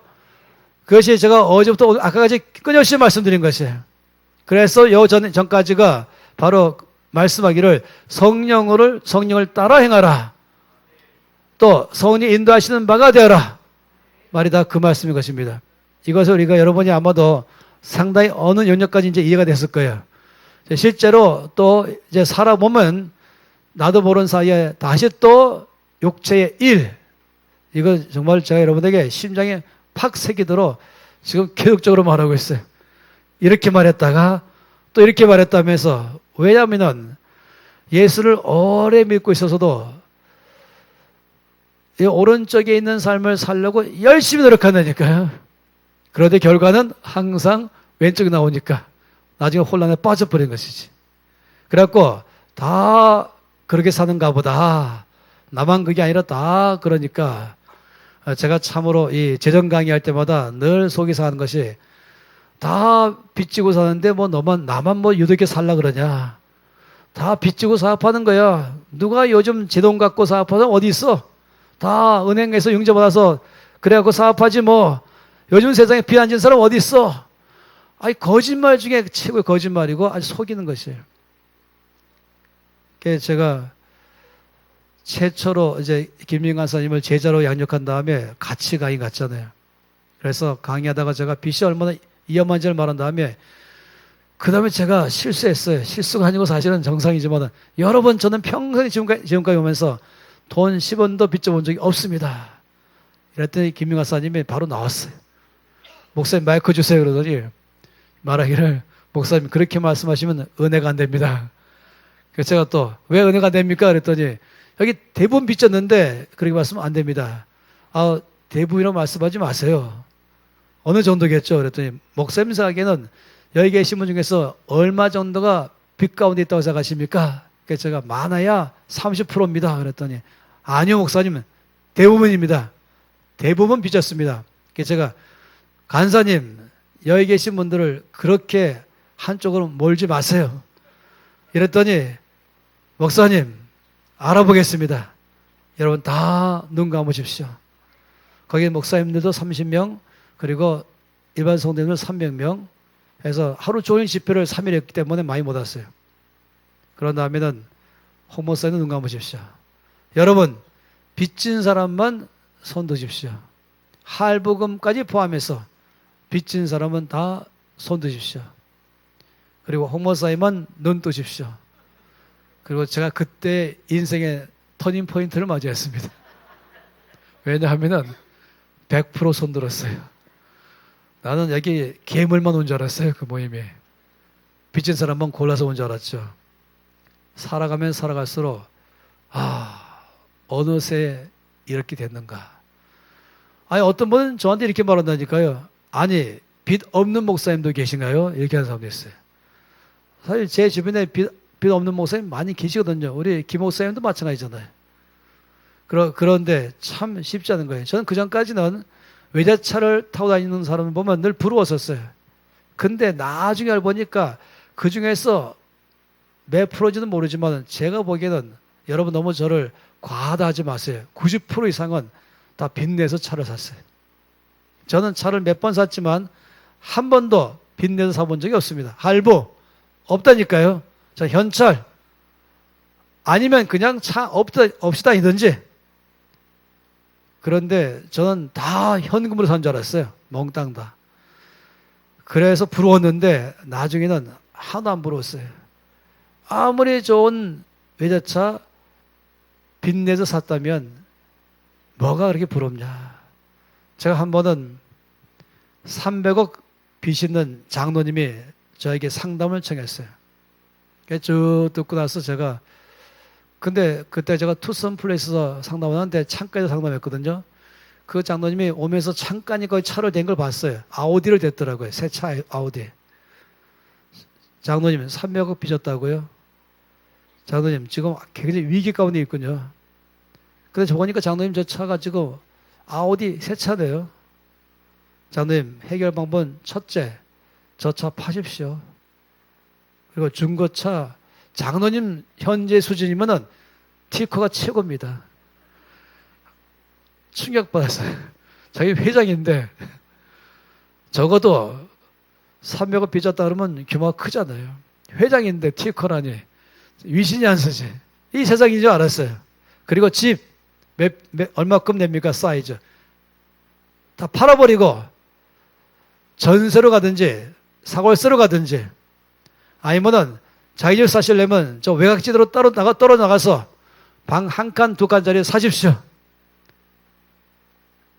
그렇게 시작하시됩니다. 한 번은 또 어느 장로님 아주 큰 기업의 회장에 자기 이렇게 저보고 이렇게 말해요. 저에게는 모든 것이 다 2천억이래요. 저희 모든 것 운영하는 것이 전체가 건물 규모 포함해서 그러시냐고. 그렇게 알았죠. 근데 제가 좀 더 물어봤어요.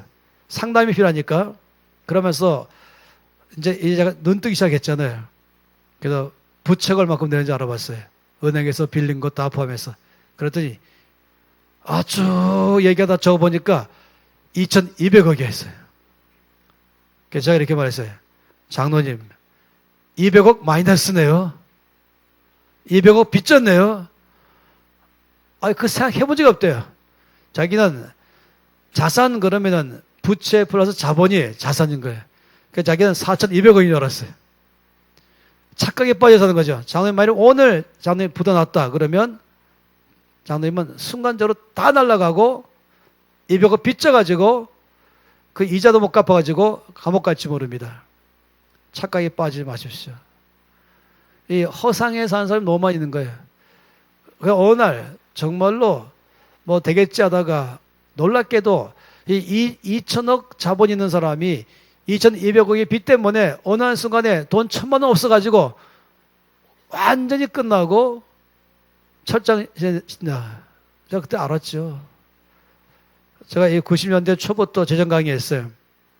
근데 93년도쯤인가 92년도쯤인가는 제가 강의할 때 거기 앉아 계신 분들이 한 70명인데 그중에 상당히 많은 사람은 은행 시험장이고 또 나머지 다른 사람은 다 중소기업 사장들이었어요. 제가 빈 문제 말하고 쭉 하면서 강의했더니 손 들고, 그러니까 90년에서 92년까지니까 제가 지금보다는 조금 젊었을 때 아니겠어요. 목사님은 세상 물정도 모르시는군요. 요즘 세상에 누가 그런 식으로 사업합니까? 뭐라고요? 그런 식으로 사업 안 한다니까요. 어떻게 합니까? 다 융자받아 사업하죠. 제가 여러분들은 제가 지금 전혀 현실에 맞지 않는 강의를 한다고 저를 좀 약간 안쓰럽게 보고 계시던데, 저 목사가 뭘 하냐. 저 젊은 목사가 평생 직장 한 번 안 다녀보고 돈도 안 만져본 저 목사가 세상도 모르는구나.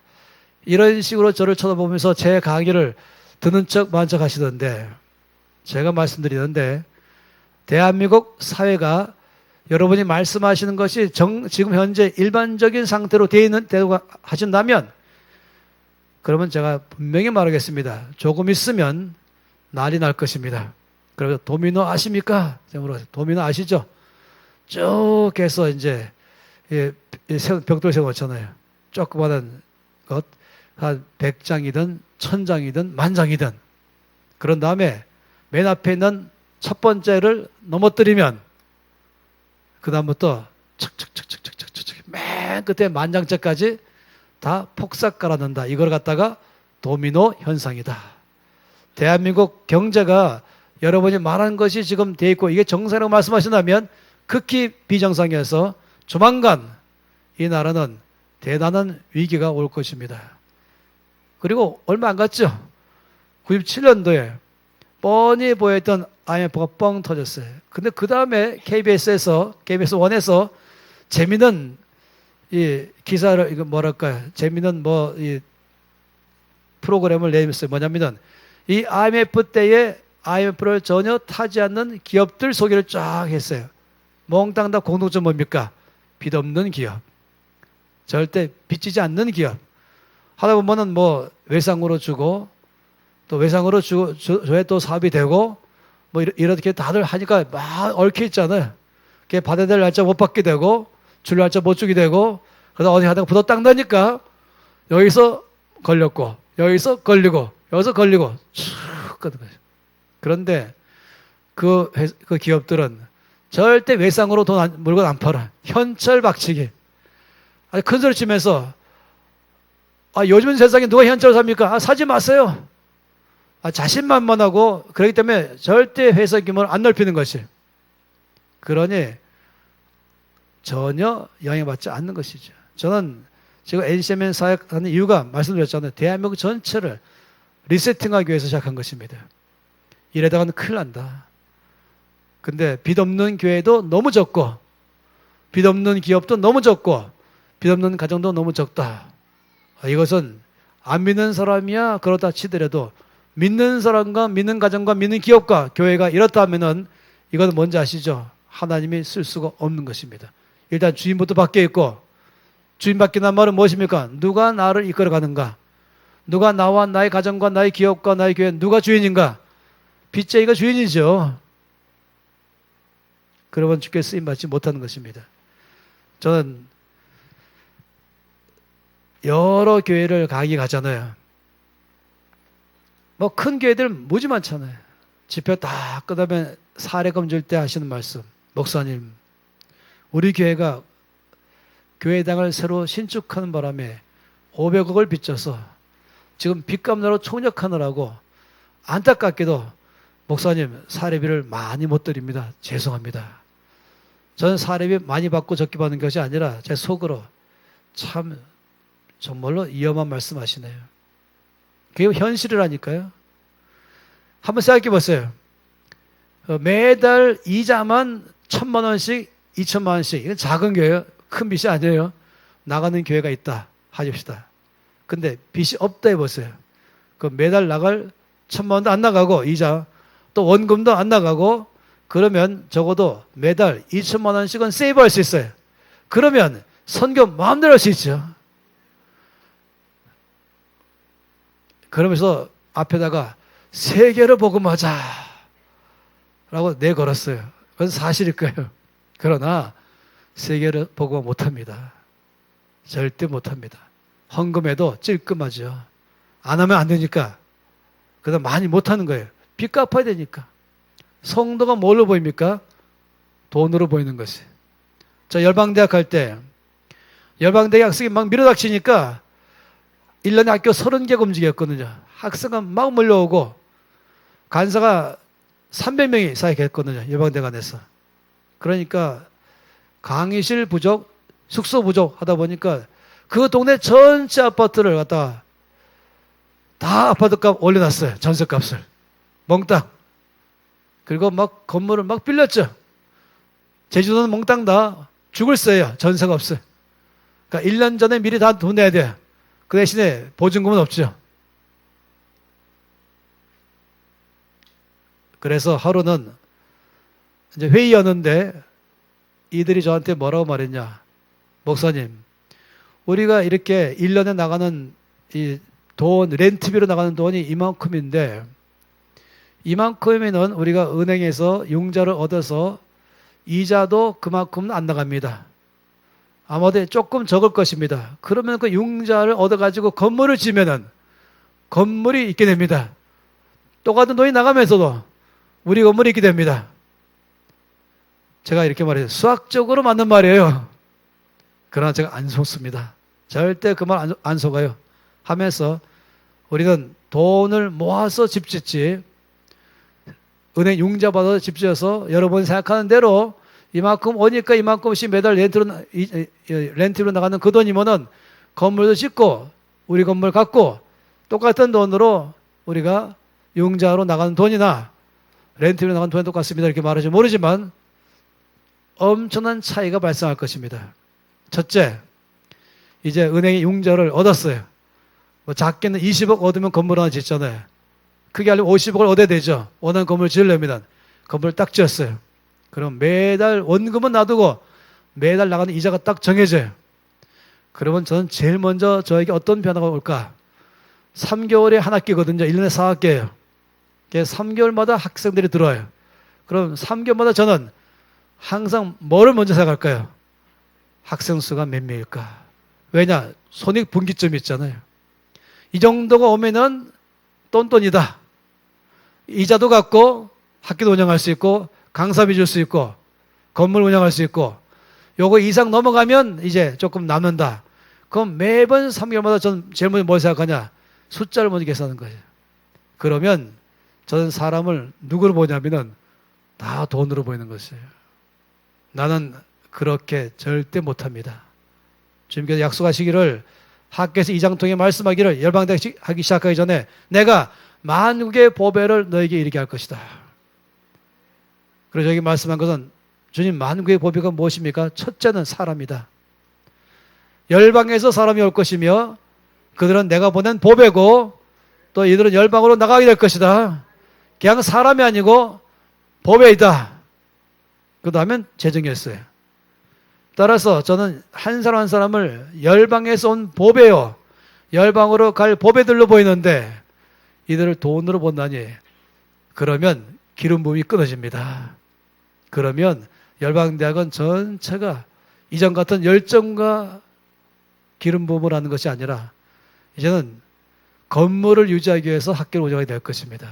나는 아주 심하게 말하면 그런 짓 못합니다. 나는 주 앞에 절대 그렇게 하려면 안 하는 게 낫습니다. 사람이 적게 와도 적게 오면 적게 오는가 보다. 많이 오면 많이 오는가 보다. 보내시는 대로 최선을 다해서 주를 섬기면서 한 사람 한 사람을 보배로 여기면서 살아야지. 어째 그렇게 행동하십니까? 첫째, 그런 속임수 저는 안 통합니다. 둘째, 돈을 빌렸으면은 여러분 아무도 마음의 부담감은 없고 나 혼자 온 부담 가질 것입니다.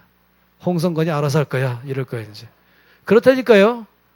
똑같이 결정해 놓고 결정 끝나면은 담임 목사님은 책임지라는 것이지. 저는 그런 행동 못합니다. 저는 오히려 매달 1,000만 원씩 모으겠습니다. 그래서 돈이 다 모아지면은 건물 지을 수 있는 모든 예산이 100% 확신이 있으면은 건물 하나 또 짓고 그다음 또 하나 짓고 그래서 1년 끝나면은 이사회를 하잖아요. 그럼 감사의 전체 1년 결산 보고를 회계 보고를 하지 않습니까? 전문가잖아요. 감사는. 그러면 이제 이 두꺼운 책 정부에 내기 위해서 두꺼운 책으로 이제 이 학교 보면 다 끝난 다음에 1년에 보통 몇백억씩 운영되잖아요. 다 끝나고 한 장에 전체가 손이 뭐죠? 한 번에 볼 수 있는 전체를 그럼 맨 끝에 부채 이게 나오잖아요. 부채에 어디다 0, 0원 이렇게 돼. 제로 딱 나오면은 이 감사가 하는 말이 나는 이 세상에 살아가면서 이런 회계 보고는 정말 처음 합니다. 라고 말한 것이에요. 정상이죠. 지금 NCMN도 똑같아. 1년에 한 번씩 법인으로서 회계 결산할 때마다 부채 0. 제가 좀 강의가 딴 데 가고 있는데 하도 이 문제가 화가 나서 그런 것이에요. 속이 상해서. 여러분 이미 아시겠지만 절대로 앞으로는 더 이상 빚지지 마세요. 그럼 목숨 걸고 빨리 빚 갚으세요. 그래야 주의 나라에서 일할 수 있습니다. 그래야 헌금도 더 많이 할 수 있고 그리고 영원 주의 나라를 확장할 수가 있는 것입니다. 김 목사님의 이 비전 따라가려면 여러분 열심히 돈 벌어야 됩니다. 오늘은 아프리카 어디? 오늘은 파키스탄 어디? 뭐 다음엔 또 어디? 다음에 또 이스라엘 어디? 뭐 다 번쩍번쩍 가니까 우리 성도님들 수고 많겠다 싶은 것입니다. 그래서 우리 김 목사님이 뭐 그냥 아시겠어요? 다 여러 번 보면 하는 것이지. 여러분이 다 헌금하는 걸 알고 그만큼 예산 세우지 않겠습니까? 할렐루야. 제가 말씀드린 것은 우리 인간의 힘으로 할 때 가시는 비참한 일을 꼭 기억하고 성령의 능력을 하는 것입니다. 그럴 때에 정말로 성령이 열매이거든요. 내가 열심히 일하면 뭐라고요? 육체의 일이고 성령께 내가 완전히 항목하고 의지한 바 되고 성령께서 나에게 역사하도록 그를 의지하고 지금 나를 통해 일하시면 그건 뭐라고요? 성령의 열매인 것입니다. 그러면 그 다음에는 먼 큰 역사 일어났으면은 사람들이 와서는 당신은 굉장한 능력의 소유자입니다 말하면은 한마디로 즉각적으로 정색하면서 무슨 말씀을요? 제 힘으로 한 것이 있는 줄 아십니까? 하나님이 하셨습니다. 이거는 일부러 겸손한 척할 문제가 아니라 사실이거든요. 할렐루야. 사도행전 1장 말씀 보겠습니다.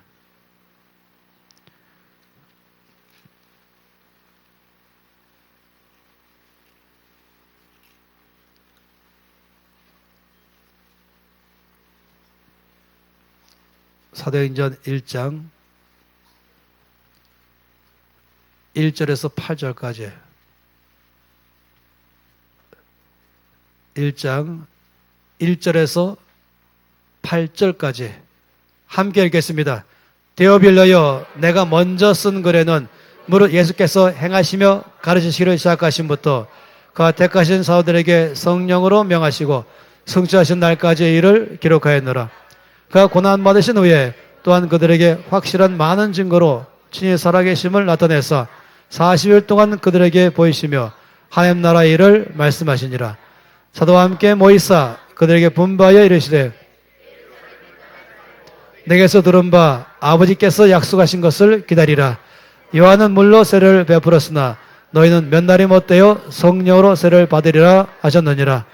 그들이 모였을 때 예수께 여쭈어 이르되 주께서 이스라엘 나라를 회복하심이 이때니까 하니 이르시되 때와 시기는 아버지께서 자기의 고난에 두었으니 너희가 알 바 아니요 오직 성령이 너희에게 임하시면 너희가 권능을 받고 예루살렘과 온 유대와 사마리아와 땅끝까지 이르러 내 증인이 되리라 하시니라.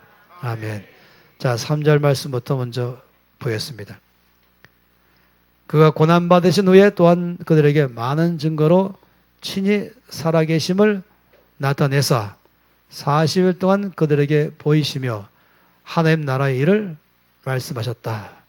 이것은 이 짧은 한 절 속에 포함된 것은 주께서 붙잡히시고 고난받으시고 십자가에서 죽으시고 사흘 만에 부활하시고 부활하신 후에 승천하기 전까지 40일간 이 땅에 계셨다.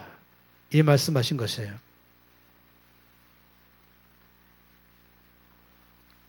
여러분 생각하셔야 됩니다. 부활하신 주께서 바로 하늘로 가지 아니하시고 거의 6주간 동안이나 한 달 반 가까이 주께서 그들과 함께 계셨다. 그런데 그때에 말씀하셨어요. 40일간 제 아들에게 말씀했어요. 무슨 말씀했습니까? 하나님 나라의 일. 이게 상당히 중요하죠. 한마디로 하셔서 한마디로 40일간의 주님의 말씀을 한마디로 하나님의 나라 그리고 하나님 나라의 일. 여러분이 아셔야 할 것은 뭐냐면은 주께서 십자가에서 돌아가기 전까지 말씀하신 모든 말씀들은 다 하나님의 나라를 말씀했습니다.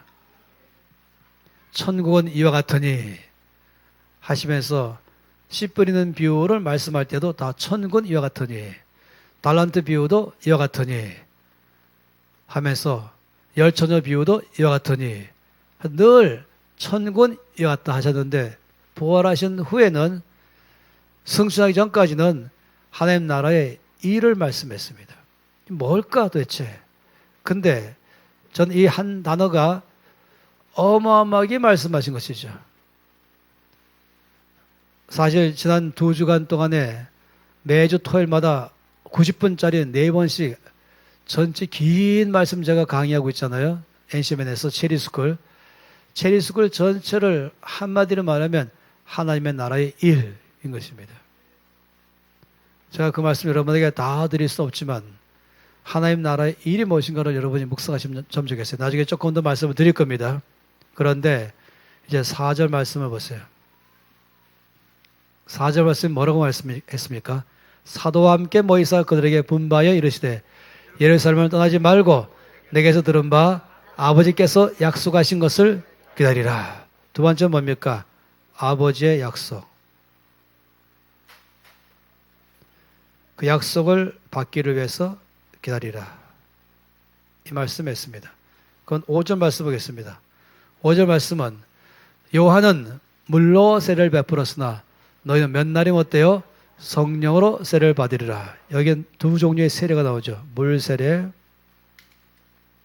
그리고 성령 세례. 그러다 여기 전 내용은 뭡니까? 어떤 세례 받으라고요? 성령 세례를 받으라. 8절 말씀입니다. 8절 말씀은 오직 성령이 너에게 임하시면 성령 임하심.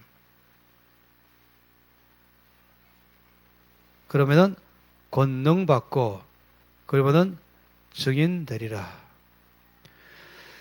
이 말씀 잘 보세요. 제가 일부러 3, 4, 5, 8 이 구절을 있는 그대로 다 적어놨어요.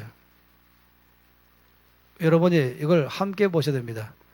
제 옷을 보시면 제가 이 여러분의 교회에 오는 것을 너무 좋아하는 것은 마치 제 집에 온 것 같아서 편합니다.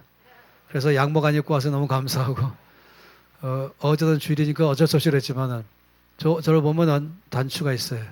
단추를 하나, 둘, 셋, 넷, 다섯, 여섯.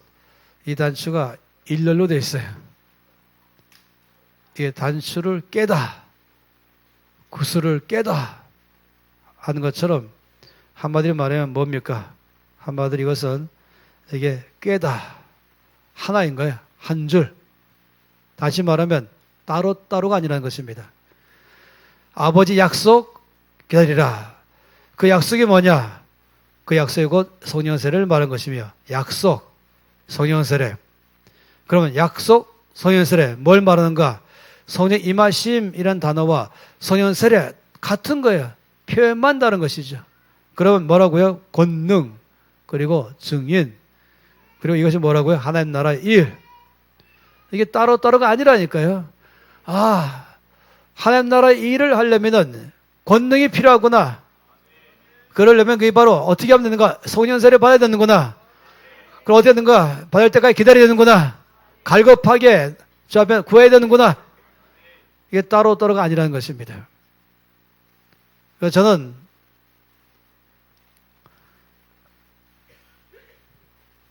이 아주 답답한 신학자들이 있는데 물 세례가 곧 성령 세례요. 이렇게 말하는 사람들. 아주 답답한 사람들이에요. 저는 제 자신이 어떤 신학자로 부름받지 않고 교회와 성도들을 일으키는 데 부름받기 때문에 저는 그렇게 말하는 사람들하고 모르게 제가 조리 있게 설명해 가면서 그들의 말을 이기는 그런 삶으로 제 시간을 낭비하지 않아요. 아니, 낭비란 말이 그런 시간을 제가 보내는 것은 그런 시간으로 할 사명 있는 사람에게 맡기고 저는 거기에 시간 보내지 않고 저는 끊임없이 여러분에게 접근하는 것입니다. 알아듣는 사람, 믿는 사람에게 접근하는 것입니다. 말씀드린 건 뭐냐면 물세례는 회개하며 거듭날 때에 필요한 것이에요. 물세례 자체가 원래 의미가 물속에 들어가다 나오는 것입니다. 그것은 뭘 말하냐? 왜 세례 요한이 요단강에서 물세례 주었을까? 요단강은 뭡니까? 광야와 약속의 땅의 경계선이죠. 광야에서 약속의 땅에 들어가려면 요단강을 건너가야 되는 것입니다. 그래서 다시 말하면 이 세상에 있는 사람이 하나님의 나라의 백성이 되려면 요단강 건너가야 하는 것인데 물속에 들어가는 것, 옛사람은 죽었고 그리고 물에 나올 때 나는 새 생명 받아서 새 사람 되었고 그래서 나는 새로운 백성, 새로운 삶, 약속의 땅에 삽니다. 바로 이것 자체가 나 옛사람과 죄는 십자가에서 예수와 함께 죽었고 그리고 나는 거듭났습니다. 이것이 바로 물세례의 의미인 것이에요. 물세례는 바로 죄와 회개와 거듭남에 대한 것을 말하는 것이에요. 그런데 성령세례는 그게 아니라니까요. 성령세례는 목적이 뭐냐면 하나님 나라 일이고 바로 뭡니까? 권능과 증인의 삶을 사는 걸 말하는 것입니다. 예수를 믿는 자의 삶이 아니라 거듭난 자의 삶이 아니라 거듭난 자라면은 이제부터 이 모든 삶은 사명자의 삶을 사는 것입니다. 이것이 바로 하나님 나라 일인 것입니다. 다시 말하면 그러면 그때 가서 목사 되라 이 말이 아닌 것이에요. 그 모든 걸 다 내려놓고 신학교 가라 이 말이 아닌 것이에요. 모든 걸 다 내려놓고 선교사로 가라 이 말이 아닌 것이에요. 내가 있는 곳이 바로 선교지인 것이고 내가 가는 곳이 카페면 카페가 빵집은 빵집이 레스토랑이 사무실 거기가 바로 딴 것인 것입니다. 나는 거기 날마다 거기에 증인으로 가는 것이에요. 그리고 거기 가서 나를 통하여 거기에 이방이 내가 너를 이방의 빛으로 삼아서 딴 것까지 보내니 딴 것이 너를 말며 여호와의 영광을 볼 것이다.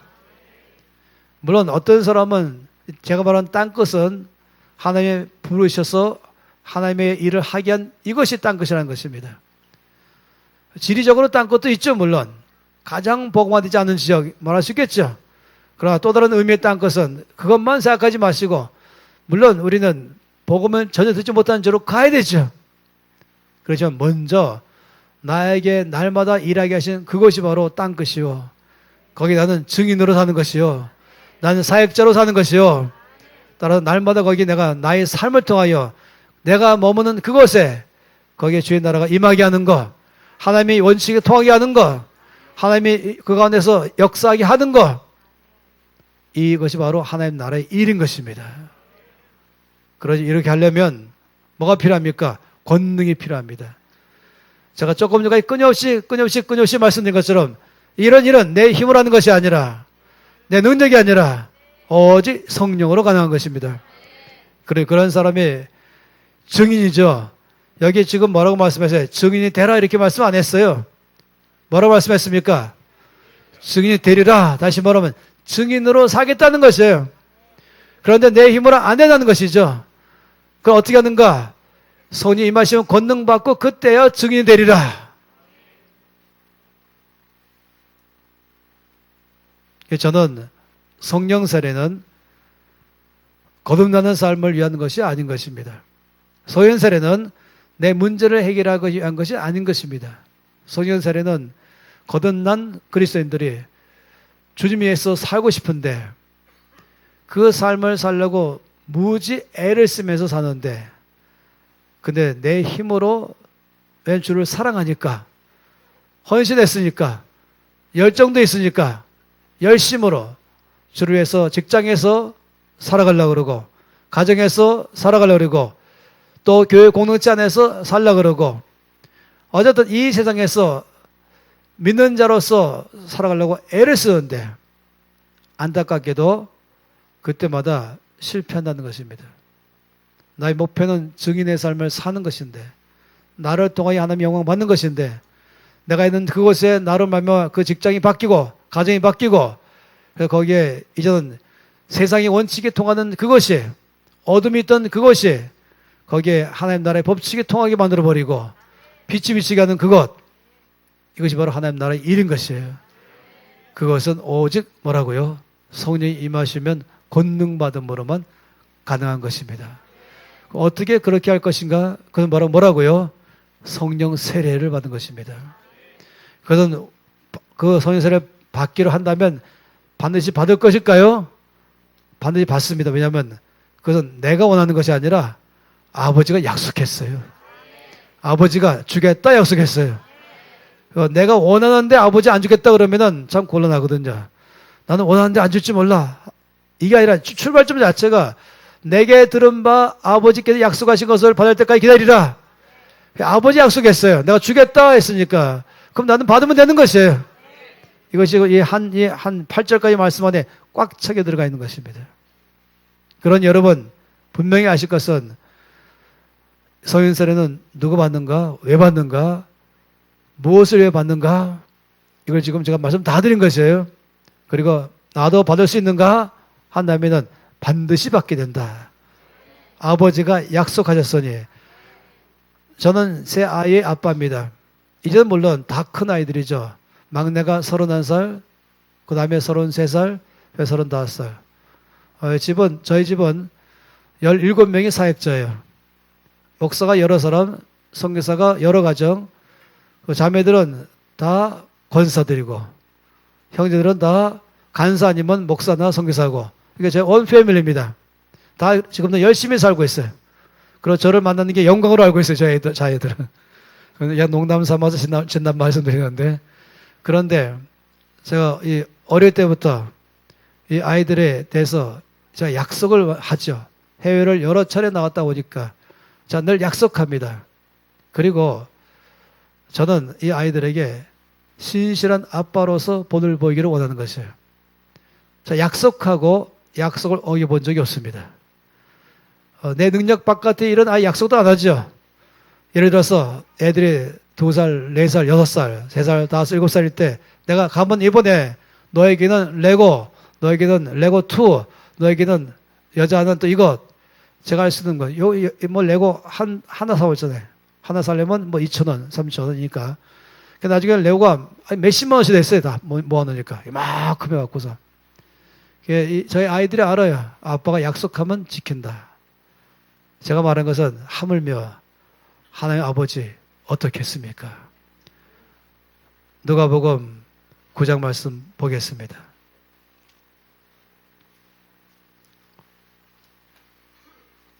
죄송해요. 11장. 누가복음 11장 9절에서 13절입니다. 11장 9절에서 13절 누가복음입니다. 읽겠습니다. 내가 또 너희에게 이르노니 구하라 그러면 너에게 주실 것이요 찾으라 그러면 찾아낼 것이요 문을 두드리라 그러면 너에게 열릴 것이니 구하는 이마다 받을 것이요 찾는 이는 찾아낼 것이요 두드리는 이에게는 열릴 것이니라. 너희 중에 아버지 된 자로서 누가 아들이 생선을 달라는데 생선 대신에 뱀을 주며 알을 달라는데 전갈을 주겠느냐. 너희가 아까일지라도 좋은 것을 자식에게 줄 알거든 하물며 너희 하늘 아버지께서 구하는 자에게 성령을 주시지 않겠느냐 하시니라. 11장 11절 외우기 쉽죠. 1111 너희 중에 아버지 된 자로서 누가 아들이 생선 달라는데 생선 대신에 뱀을 주는 아버지 있냐? 이 알을 달라고 그러는데 알 있잖아요. 아주 이 먹기 좋은 이 생선 알. 그런데 이 독이 있는 전갈을 누가 주냐? 13절 말씀이 중요하죠. 너희가 악할지라도 좋은 것을 자식에게 줄 알거든 하물며 너희 하늘 아버지께서 뭐라고요? 구하는 자에게 성령을 주시지 않겠느냐. 다시 말하면 하늘 너희 아버지께서 구하는 자에게 반드시 성령을 주시겠다. 다시 말하면 하나님 아버지는 반드시 약속을 지키신다. 그래서 이 말씀을 하나님 아버지는 신실하시다. 약속을 어긴 적이 없다. 또 전능하시다. 반드시 약속을 지킬 만한 능력도 있으시다. 그러니 이 말씀 너희가 악할지라도 좋은 것을 자식에게 줄 알거든 하물며 너희 하늘 아버지께서 성령을 주시지 않겠느냐 인데 거기에 하나를 빼면 안 되는 것이 뭐라고요? 구하는 자에게. 이게 중요한 것이 반드시 주겠지만은 구하는 자에게 주시겠다. 이건 상당히 중요한 것입니다. 여러분 이 칠판을 다시 본다면은 칠판의 이 네 구절 3, 4, 5, 8까지 이것이 다 하나로 깨어지고 있는, 그래서 여러분에게 이 3, 4, 5, 8 전체가 서로 연결된 한 가지고 다 연결된 말씀 지금 봤던 것입니다. 마가복음 11장 24절입니다. 마가복음 11장 24절 한 절 말씀.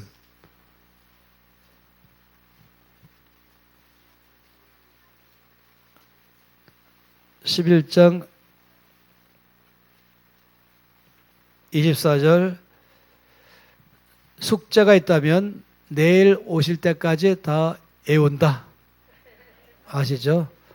아까 누가복음 11장 13절도 외운다. 어렵지 않죠? 한 장을 외우라고 안 드렸어요. 그냥 두 절만 외우세요. 특히 11장 24절은 꼭 외운다. 읽겠습니다. 그러므로 내가 너에게 말하노니 무엇인지 기도하고 구하는 것은 받은 줄로 믿으라. 그리하면 너에게 그대로 되리라. 아까 말씀과 함께 그대로인 것입니다.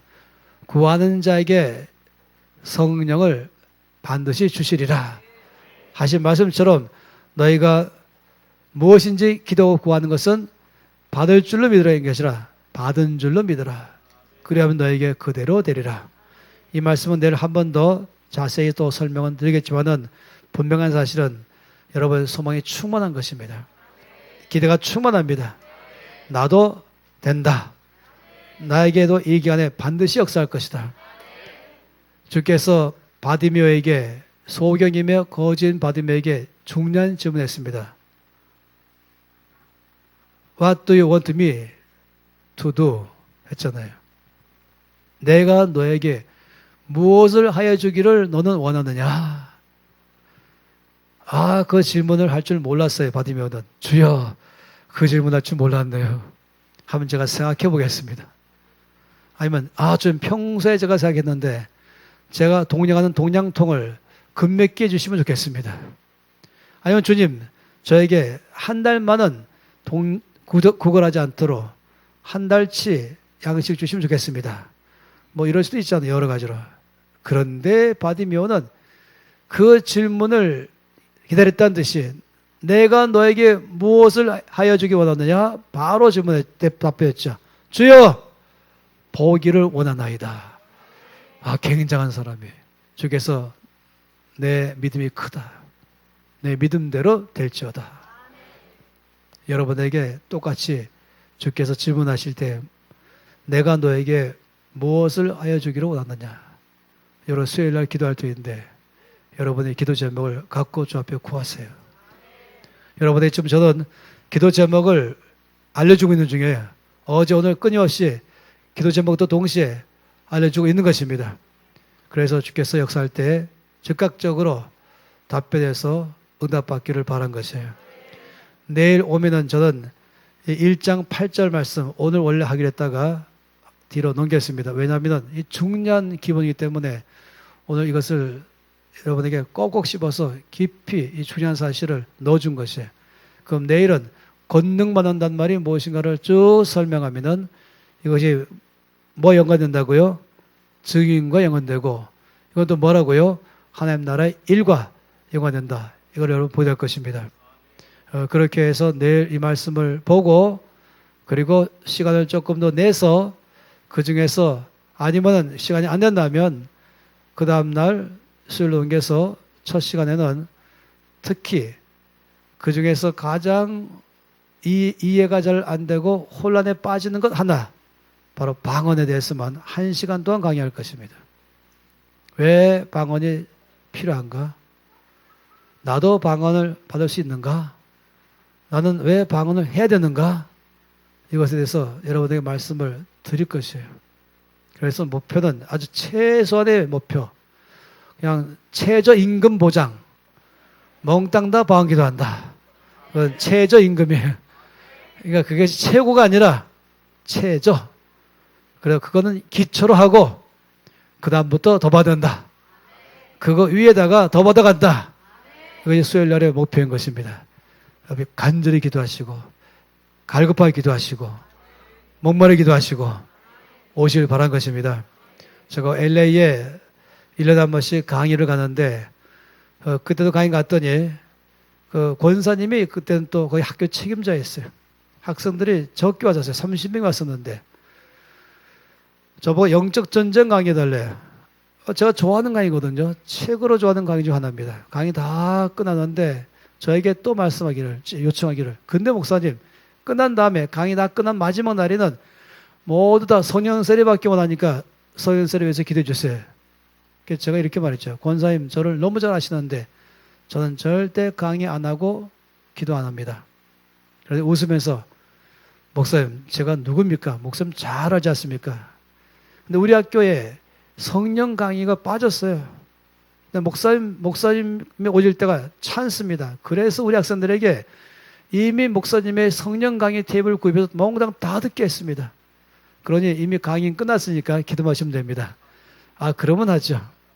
기도를 할 수밖에 없잖아요. 그냥 몽땅 은혜 받았는데 그 중에 가장 고상한 한 권사님이 안식일 할 때에 성이 임하시면서 대난리가 났어요. 어마어마하게 난리 났어요. 그리고 본인도 놀라고 다 놀랐어요. 절대 그런 분이 아닌데 아주 고상하다 그랬었죠. 근데 저를 따로 불렀어요. 유명한 의사 남편과 권사님의 장로님 남편 권사님 따로 식사 좀 꼭 가자고 했더니 자기와 자기 친구 2명이 방언받기 위해서 10년간 기도했대요. 그러니까 10년간 못 받았대요. 그런데 어느 날 이 자기 친구가 오더니 나 이제 방언한다. 그 순간에 굉장히 기분 나빴대요. 둘이 늘 받으러 가고 둘이 늘 안 받으니까 위로됐었거든. 그런데 어느 날 10년 후에 드디어 이 친구는 받으니까 갑자기 그냥 굉장히 외톨이 된 것이에요. 그 순간에 내가 비유로도 더 예쁘고 학력도 높고 모든 면에서 저 친구 쟤보다도 높은데 쟤는 집 사고 나는 권사인데 아니 쟤가 받고 나는 방언 못 받았다. 이게 자존심 팍 상한 거예요. 그때가 마침 그 친구라는 그분이 남편이 또 유명한 안과에 있어요. 또 하버드를 올 A로 졸업했어요. 첫 과부터 마지막까지 전학년 올 A 하버드 대학에서 유명한 미스터 박 그러면 다 알만한 그래서 안과 의사를 차려서 유명한 사람이었죠. 그 남편이 훈련받았는데 저에게 오더니 자기 부인이 꼭 목사님의 강의 때 청강하고 싶은데 되겠습니까? 그래서 학교 당국에 문의해서 허락했어요. 그때 바로 소년 강의였어요. 그때는. 그때 받은 거예요. 방언을. 그러니 이제 1년간 기다린 거지. 이 권사님은. 나도 받게 주시옵소서. 그런데 못 받을까 봐 10년간 못 받았잖아요. 이번에 또 못 받을까봐 평생에 처음으로 금식 기도를 3일간 했어요. 그래 놓으니 주께서 다 보신 거예요. 얼마나 간절했는지, 얼마나 갈급했는지 주께 임재하시는데 어마어마하게 역사하신 거예요. 대난리 난 것이죠. 그래서 저런 간증을 드리는 것입니다. 갈급한 사람, 간절한 사람, 그 역사하시는 것입니다. 손 높이 들고 기도하십시다. 주여, 나는 원합니다. 성령의 기름 부음을 원합니다. 내 힘으로 아무것도 할 수 없습니다. 난 주를 사랑합니다. 그러나 내 힘으로 할 수 없습니다. 난 사망의 몸의 천자입니다. 그러나 성령의 인도하심 받게 되면 능히 한다고 말씀했습니다. 지금 저에게 성령이 임하셔서 권능 받게 하셔서 저를 통하여 아버지 나라가 임하도록 써주시옵소서. 아버지, 구하는 자에게 반드시 성령 주겠다고 말씀하심을 감사합니다. 주실 걸 믿습니다. 통성으로 기도하시겠습니다.